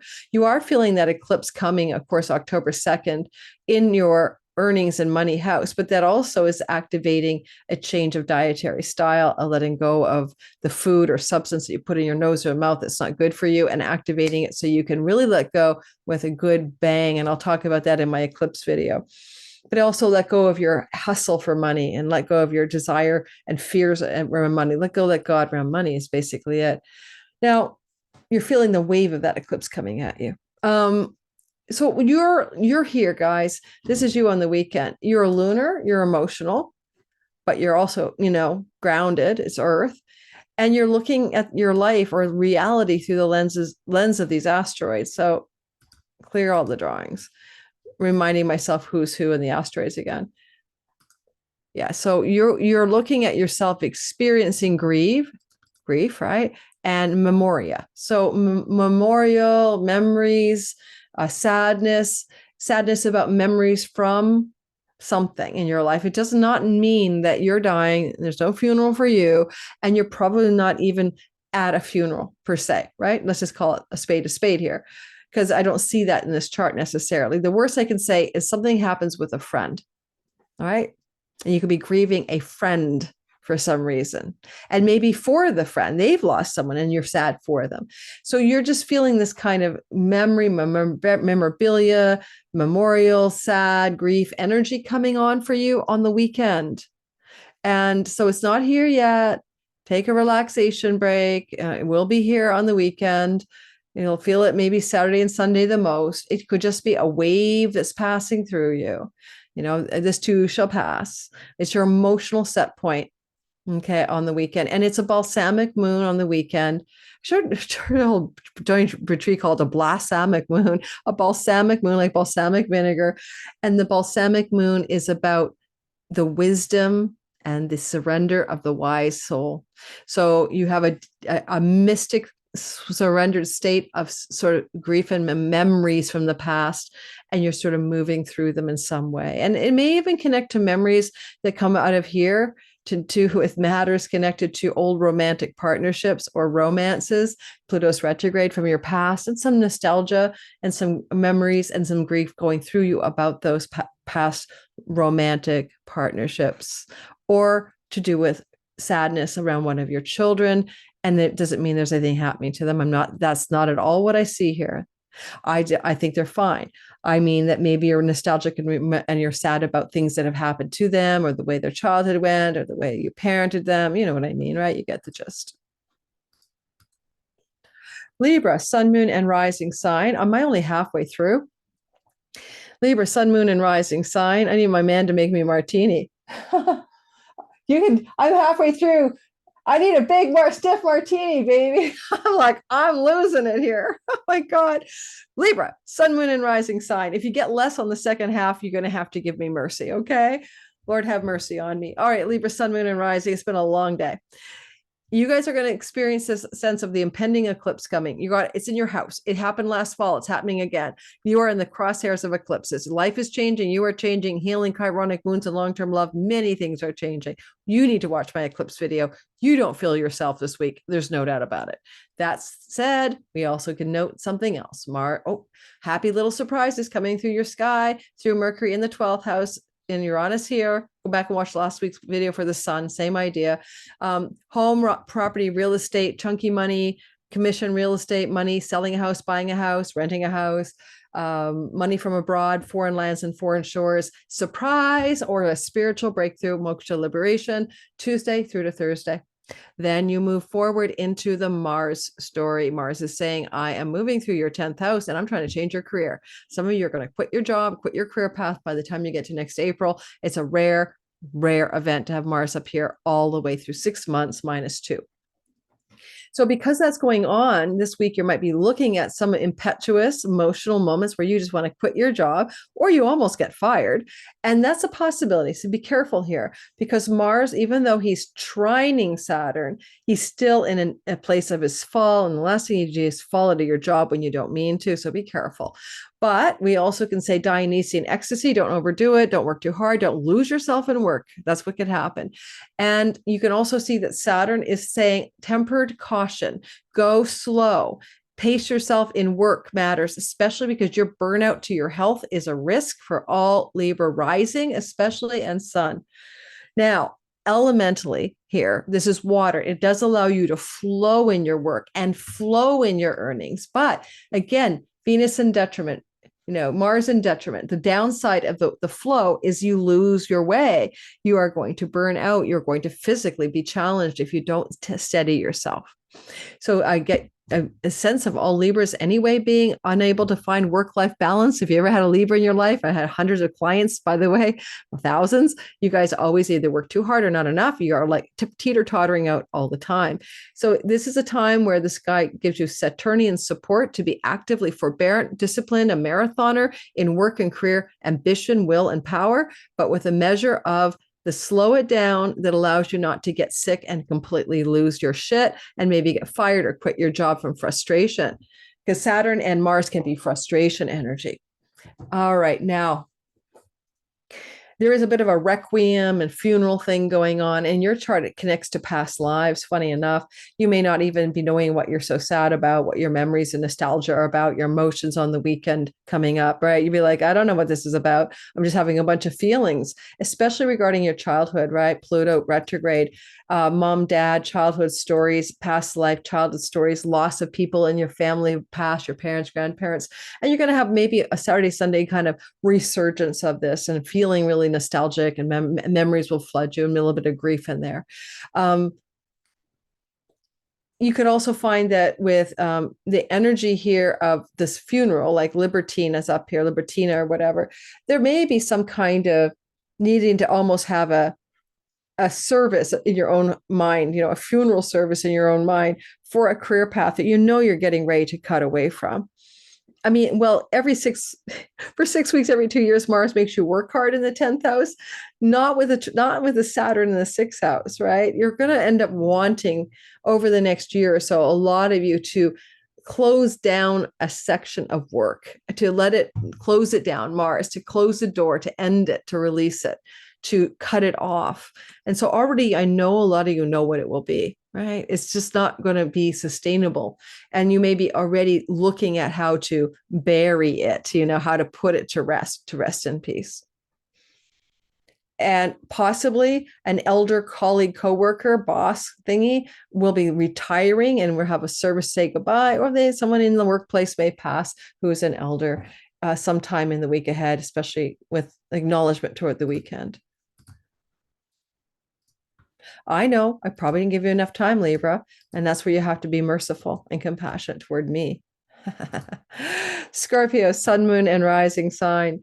This is a sky that is a beautiful story for you because you're offside of those eclipses and feeling them very lightly. It's really just good, this eclipse coming up next week, for getting rid of that addiction. You already know you're going to do it because of the eclipse last year. Addiction, self-undoing, self-sabotage, and ancestral karmatic curses. Goodbye.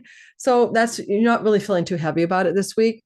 But then also, Venus is moving through your sign this week, and you are oh so lovely, oh so attractive, charismatic, charm, offensive, persuasive, and it's a good time to use that charm and persuasion liberally and get a new haircut and a new wardrobe, all sanctioned by Venus in your first house, and enjoy it.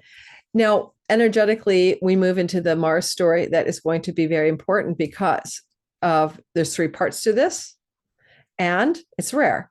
So Mars trine Saturn, we feel it Tuesday through to Tuesday, this week to next. It's kind of really becoming more exact Saturday, Sunday, Monday. And you might find yourself willing to slow down and pace yourself regarding ninth house matters and fifth house matters. Now, ninth house matters are international travel, visas, spiritual ambitions, like, who has spiritual ambition? Mars does up there. You're trying to get to the top of the clerical, hierarchy. You're trying to get through a bunch of spiritual lessons on the spiritual lesson program of the, religion you joined or something. So, you had to slow down around religion, slow down around international travel ambitions, pace yourself. And ninth house can be also academics, colleges and campuses. Any Scorpios involved in higher learning, you're ambitious, you're willpowered, you're strong, but you're pacing yourself, you're figuring it out this week. And so slowing it down. Saturn is in the house of children and also romantic love and also things to do with your own children and your own romance and also your creative projects. If you have creative projects that involve podcasting and publishing things into the world, I publish my TikTok videos, I publish my, I hit the publish button on my creations, I publish a book. Saturn is giving you lots of juice to take the slow road home to success. And this is really true through till next April. And this week you feel like, wow, it's Tuesday through Monday, I'm slowing down this pace I'm at. I'm just going to tap the brakes lightly. I'm going to get this creative project done in a timely but sane manner, or I'm going to engage with my children and grandchildren in a more patient and measured way. Fifth and ninth house matters. Also, you do want to note that there's a bunch of requiem and memorabilia and funeral shit in the sky. And in your chart, there's a possibility, for example, of having sort of a passing of a friend, someone in your friendship circles or friendship groups could happen for you. It doesn't mean it's likely, but that's where the moon is sitting with Memoria and all of that, and grieve. But a friend may be grieving and you may be supporting that friend. And that's just as likely that you might be supporting a grieving friend in this weekend and week ahead. And also you have Mars up there with Dionysius. Again, don't overdo your religious studies, but also with another asteroid for funerals.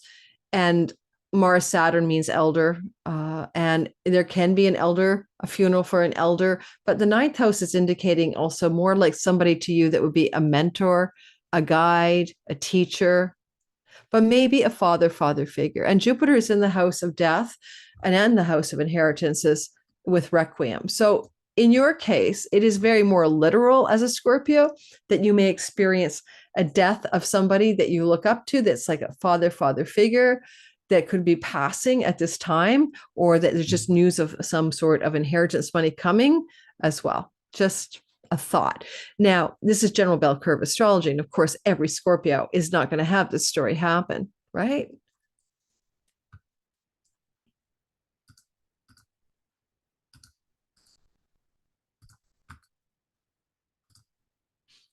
Sagittarius, sun, moon, and rising sign.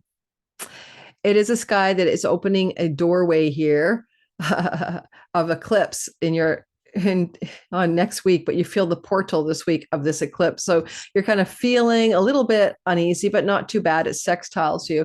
And could be a loss of a friendship, a loss of career gains, a loss of a relationship with an elder sibling. Some things are closing down up there and ending and changing guard in a destined way. But the other thing going on is Mercury gives you a little happy news, a little happy dance in houses 10, 6, and 2. Unexpected, exciting news around your finances, especially here with Mercury in the 10th house. It represents career matters. Mercury at the tail end of your career house and flowing to Pluto, a wealth god, in your money house, and Uranus in the work house. A surprising pop of financial goodness for you sometime Monday through Thursday. Surprise. Next, Mars is in the house of death, and he is talking to Saturn in the 4th house of home and real estate. This can look like a very measured, forbearant, active marathon energy regarding sorting out, separating assets with a spouse in a separation or divorce, moving real estate monies around, refinancing mortgages, buying or selling real estate and property, moving your home. All of this is possible, but it's all about how you handle the finances in a disciplined, focused, structured, and cautious way. And you're going to feel that to be true Tuesday through to Tuesday. However, this is a death house, and we have asteroids for this asteroid here for a funeral, Libitina, and we also have Saturn, the elder from your childhood. So there's like the old person from your childhood, can be like, who is that? Grandma, grandpa, who? Mars, funerals, death house of death. So this is for Sagittarius's. Doesn't have to be your partner. I mean, your parent or your grandparent or whatever who's elder. It can also be the partner or parent or elder that belongs to your spouse. Because if you have a spouse, this is second. It's the things you share together. And so even in their family, there could be a passing of an elder in their family as well. Maybe this week, maybe. Otherwise, you might be doing deep psychological work to do with Dionysian revelry and sadness and grief and letting something die with inside your psyche, your soul. You also might wonder about the moon up here in the weekend, probably mostly Saturday, Sunday vibe with, Memoria and another one for grieving. You could be grieving a career, but this is very public. You could be going to a public funeral. You may be attending a memorial service in the high noon of the sky. And there's a lot of emotion up there and a lot of visibility. The energy up here also is like, maybe there's something about a career path that it's time to really release, rest in peace, put to bed and grieve and let it go. Maybe that's what it is. Because don't forget, South Node eclipses will move through your 10th house all through 25 into 26, which is to let go of a career path. And some of you will be doing that. And if you're retired, then you're letting go of the path of retirement and doing nothing to find something new to do, right? Well, your visible actions are releasing and going away in the world. And, Requiem is in the house of significant others with Jupiter. The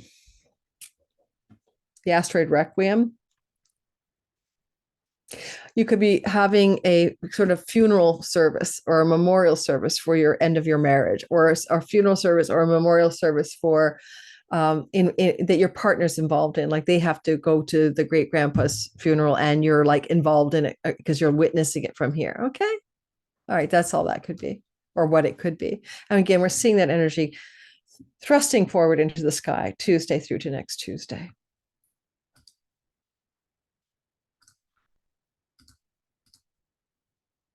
All right, we're cresting the corner. I know I'm going faster for the last signs, and I'm not going to apologize. I'm hungry, and I'm tired, and I need a martini. Yeah, the wine lover's middle way. How to quit wine? Start drinking martinis. Okay, Capricorn, Sun, Moon, and Rising sign. The crosshairs of the eclipses in the 10th house you've had to let go of career and reputation matters, right? Since last year.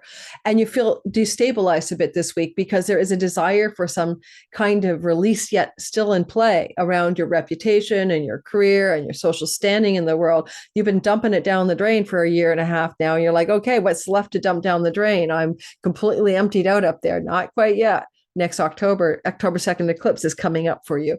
So you might feel a little bit agitated around work, career, social standing, reputation matters. You're kind of feeling like the impending ending of something again, or change. Change is a better word, letting go, shifting gears. That said, you got a happy surprise from Mercury as Mercury moves through the end of Virgo and activates a Virgo 9th house surprise. Foreign countries, foreign shores, foreign lands connected to entrepreneurial business, consulting business, your children. This can be about grandchildren and children. You're going to be a grandparent. Yippity doo dah. You just found out. This can be about an unexpected trip, with leisure trip, fun trip, romantic trip with your partner. This can be an unexpected entrepreneurial business news coming from far off foreign shores and lands and people in those countries. And of course, Pluto gets into the mix and he's over here. You are powerful. You are wealthy. You are the mafia boss in the best possible way. You're the good fella. And you are feeling your oats here because you're learning the last lesson that Pluto has to teach you since 2008. And literally he goes direct October the 11th. So get ready for that. Last thing, October 11th to November 11th, 19th, and you're done with Pluto forever. So it's amplifying your Dharma house's purpose, and a lot of surprise around purpose from Mercury. Now, what about Mars? Well, Mars could separate you from a business partner, audience marketplace, or long-term love story between now and April. Does that mean divorce? No, but it means distance or separation. And it could indicate you're traveling or they're traveling or there's some geographical issues between you. But it can also make the partner very contentious, argumentative, and forceful towards you, more conflict ridden in the long-term love stories for some of you Capricorns in a long-term love story. Don't start a new one under this influence because that will be a really rocky new relationship and it won't go well. You might find this like you want to break a legal contract connected to work, and you may be finding yourself thinking about doing that this week and maybe doing it. Now, the story is really about how Saturn is putting the brakes on. So Mars doesn't go to town without any kind of caution. And so, well, you may have some separation to connect to a business contract or business opportunity connected to far foreign shore lands, or you may have some business travel opportunities or some separation from a main squeeze because of travel. Saturn's in a travel house. You may do that. You may travel for some reason or plan that trip this Tuesday to next Tuesday. But everything has to be done with caution, conservatism, slow, reason, take your time, check out the details of your ticket if you had to book something. Or just don't fly off and book it right away. Maybe think about it first, because this is a thinking house and Saturn is sagacity. Because even with Neptune retrograde, there's maybe some confusion about the purpose of a trip. So be careful about trips that you might choose to take or plan Tuesday through Tuesday. Make sure you can see what's missing from view. Mars will eventually clear the Neptune fog, right? But not quite yet.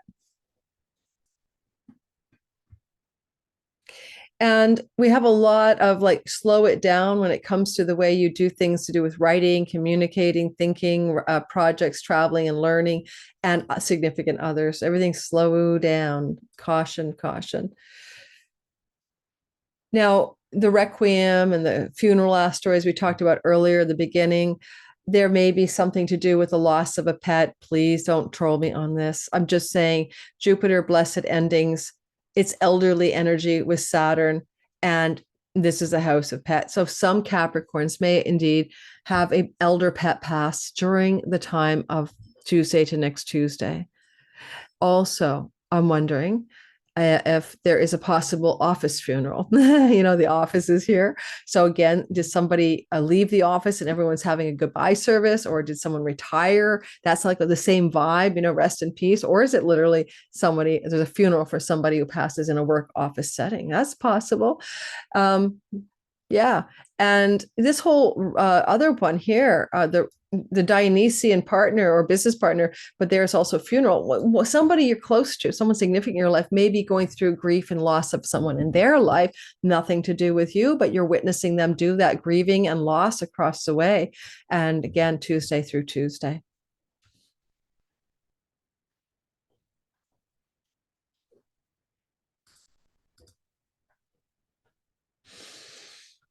All right. Aquarius, sun, moon, and rising sign. In the sky, we start strong. Well, first of all, don't forget the eclipse is not haunting you too badly. October 2nd flows to you from here. That's a house of publications, foreign lands, visas, travels, and pilgrimages. Had an eclipse there last year. I'm an Aquarius rising like you. I went on a pilgrimage to Europe and did the El Camino. I have an agent looking for me to get that darn book proposal done. This is book publishing. Visas, I might do a digital visa, nomad visa in Portugal. These are all the kinds of things that are happening. So you have to remember that it's flowing to us, guys. We're not resisting the changes in the ninth house, right? Including spiritual relationships to God and the meaning of our life. We're allowing for that change. And we feel a little discombobulated maybe as this eclipse is pending October next week, but we're not doing too badly at all. Now, what about Mercury giving us a happy surprise? Oh, it's in the chunky money house. We all had the sun do that last week, and now we have Mercury following through. What kind of chunky money, unearned income is coming at you in big chunks? Chunka, chunka, chunka. Tax rebates, inheritances, spousal shared money, stock investments. And Mercury has a bit of good news, and he's flowing in a happy way, as this happens on Tuesday through Thursday, to Pluto, a god of riches from foreign shores and foreign lands and digital revenue and borderless income. And he's flowing to Uranus in the house of property, home, land, and real estate, and what you're doing in and from the home, giving you a burst of exciting developments and randomly good news coming through the sky on Tuesday through Thursday. General bell curve astrology. Don't take it seriously. General bell curve astrology. Sudden opportunity to buy a house, sell a house, rent a new home, winning money in and from the home-based money, splurges, spiritual awakening. All these are spiritual enlightenment houses, a big breakthrough in your spiritual awakening. So that's a story that Mercury can deliver to you Tuesday, Wednesday, Thursday, maybe Monday even. Now, next is the Mars narrative. Mars will be moving in this part of your sky for 6 months. So you're going to get used to him in the house of his joy. Honestly, I've seen it in my own life and other people's. It just work hard. You're grinding, you're willpowered, you're passionate, you're driven, and you're taking action decisions to work hard. Be careful for inflammation, rashes, heat, fevers, and any water-based health problem. That's usually cancer can be digestion, right?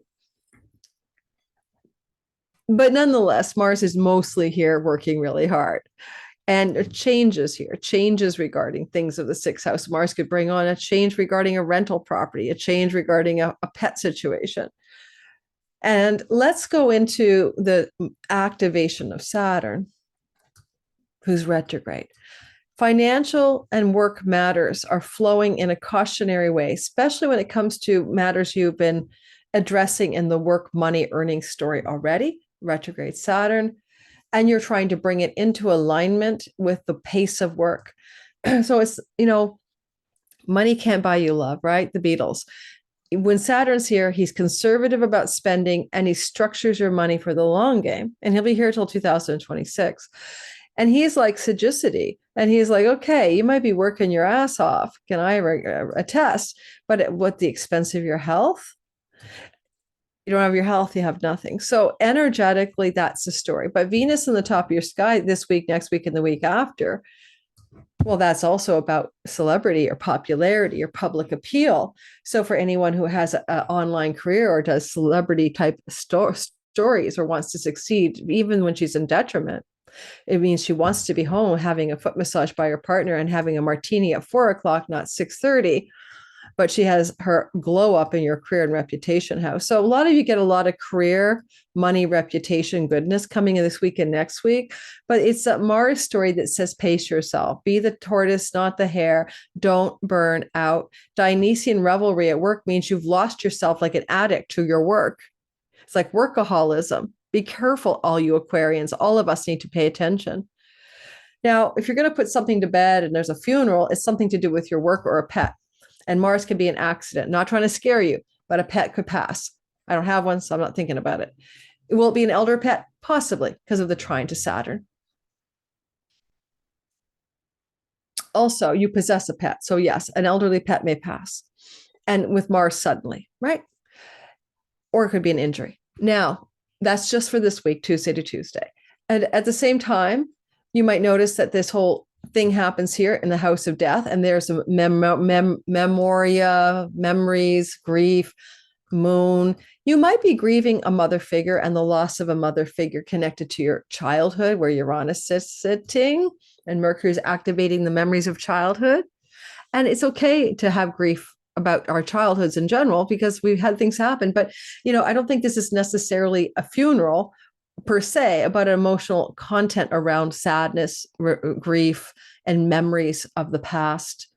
And it's happening in Mercury's sign, right? And Mercury will be there. So your memories will be really acute until Thursday. And then Thursday he moves on. And then maybe there's a sorrow that follows that. Because Saturn is the elder in the second house and the moon is the eighth house of death. Sure, Pluto in the house of hospital. So an elder female in your family system may pass. That's true. Elder, right? Elder. Go to the grandparents or great grandparents. Don't fret otherwise. I have no elders in my family left. So for me, it would be my nostalgia about my mom, I suppose. Jupiter is helping you get money luck, including winning lotteries, and also extend your business and be pregnant and get grandchildren coming to you. He happens to be with Requiem, like the funeral service, but it's flowing to you. So you may have a kind of a celebratory wake, where you really have fun and you celebrate the passing of some elder female in the family system. Possibly. Of course, it can't possibly be true for every Aquarius. So remember, general, bell curve, astrology, not your natal sky. Finally, yay, Pisces, sun, moon, and rising sign. This is a sky that tells you that you are in the thick of an eclipse cycle from the lunar eclipse of the 17th, and you are now portaling to the next eclipse in Libra.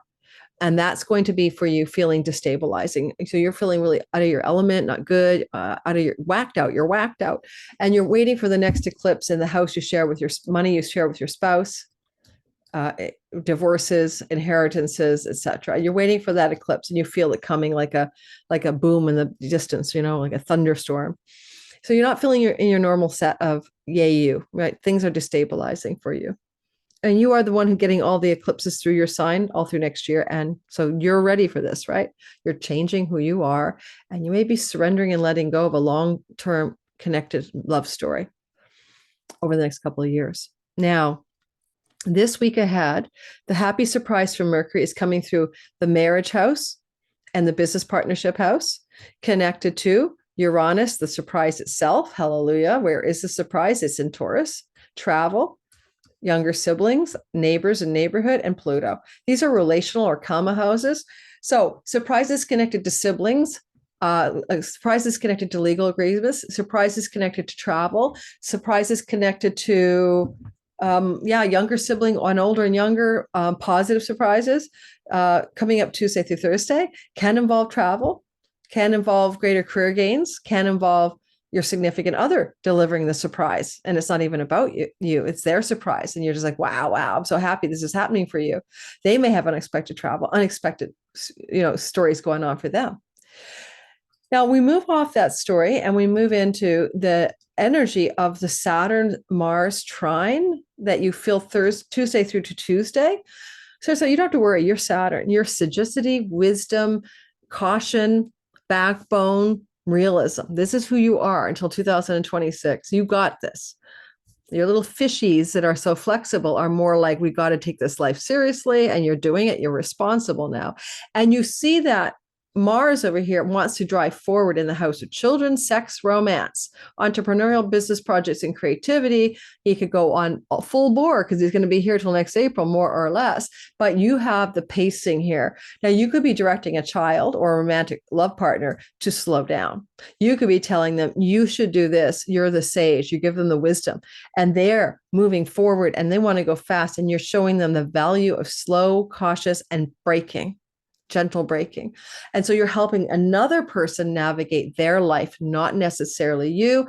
With Venus in the ninth house, which is grandchildren, you may be cautioning or helping a child go through a fertility story of pregnancy or conception or something like that. When it comes to Dionysian pleasures, you may be helping a child with an addiction. Okay, cut the addiction by giving your cautious wisdom and guidance. Now, we do have this sort of memorial thing, and that's your partner. Your main squeeze might be in an emotional state over memories and nostalgia and grieving some situation in their life. Just keep it that way. South Node in the eighth house could indicate they're losing a father figure to passing, but it also could be they're grieving stuff from their own past as well. They may be in quite the mood, especially on the weekend.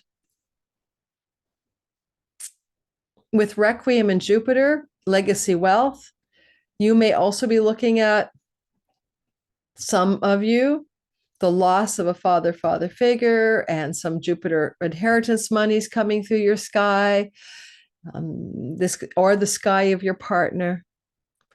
All right. I don't know. Saturn is retrograde, so it could indicate reliving grief from the past, and someone has passed already, and now it's just the grief is settling in for someone significant in your life, your significant other in particular. The dust is settling on some grief from a prior loss that your partner sustained, for example, and they're really now just coming to terms with it. And that's about it. Like, and I'd say that, you're handling this pretty well this week ahead because you are Saturn. Saturn is you. You got this. You are the master of this moment. So, you don't get derailed. You're okay. So, this is going to be you kind of watching some stuff going on around you. I don't think it's really impacting you directly. All right. That's my take on it. And that hopefully that's useful. Thanks for listening. Don't forget to like, subscribe, hit the notification bell.